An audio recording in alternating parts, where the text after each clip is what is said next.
Сайн уу Ундрмаа? Сайн уу? Сайн уу хоёроо? Сайн.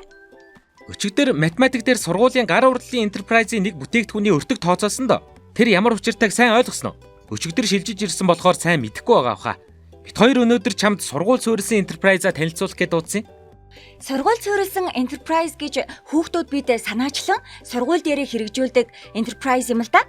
Багш сургуулийн удирдлагын дэмжлэгтэйгээр сурагчид бид асуудал шийдэх шийдэл бүхий бүтээлж, шинэлэг бизнес санаа гаргаж, түүнийгээ хөгжүүлж, цааш нь эрхлэн авч явдаг юм.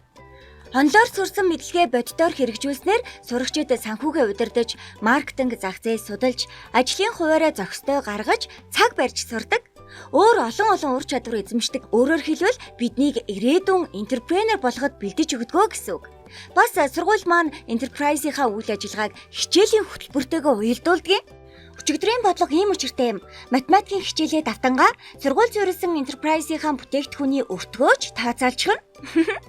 Тэгэхээр энэ орлогчоос олдог гэсэн үг үү? Гол нь бидэнд энтерпренер ур чадвар эзэмшүүлэх зорилготой. Гэхдээ бизнес учраас ашигтай ажиллах хэрэгтэй. Манайхан удирдлагын онцлог бизнесийн чиглэлээс хамаарат харилцаа адилгүйч жигд сайн орлого олоод л байгаа. Ноднон сургууль суурилсан enterprise-аас олсон орлогоороо химийн лабораторид шинэ багаж төхөөрөмж авсан.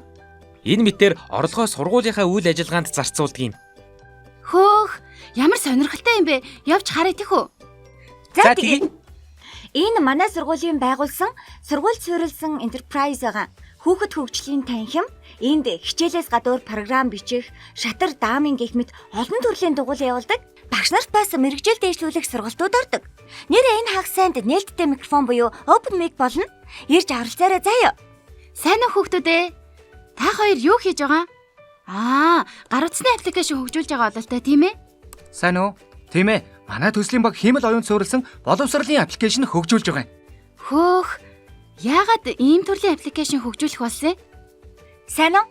Манай багнаа багш нарын ажлын ачаалал их байдгийг анзаараад тэдний ачааллыг нь бууруулах шийдлүүд юу байж болох вэ гэж багаараа судалж ярилцаж байгаад ийм аппликейшн хийх санаа гаргасан юм л да. Мэдээлэл зүүн багш нар бидэнд менторлож байгаа.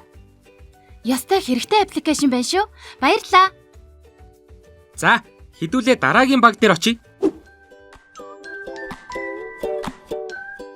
Энэ бүтээгдэхүүнийг манай хүүхдүүд хийж сумынхандаа борлуулдаг юм. Энэ жил сумын 100 жилийн ойтой учраас захиалга ихтэй байна. Бид борлуулалтын сувгаа нэмэгдүүлэх үүднээс удахгүй сумын дэлгүүрүүдэд бараагаа байршуулна. Ойрд ч их завгүй шүү. Ястай мундаг юм аа. Энэ бол манай шин санаа уралдуулах хэсэг.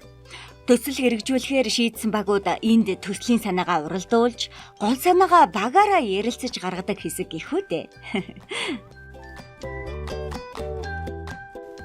Ястай сайхан санагдаж байна. Би бас ингэж шин санаа гаргаж төсөл хэрэгжүүлмээр л байна шүү. Тийм шүү. Бид хоёр багтаа хүн хайж байгаа. Манай багт ороорой. Энэ 3 дахь өдөр хичээлийн дараа багаараа уулзъя.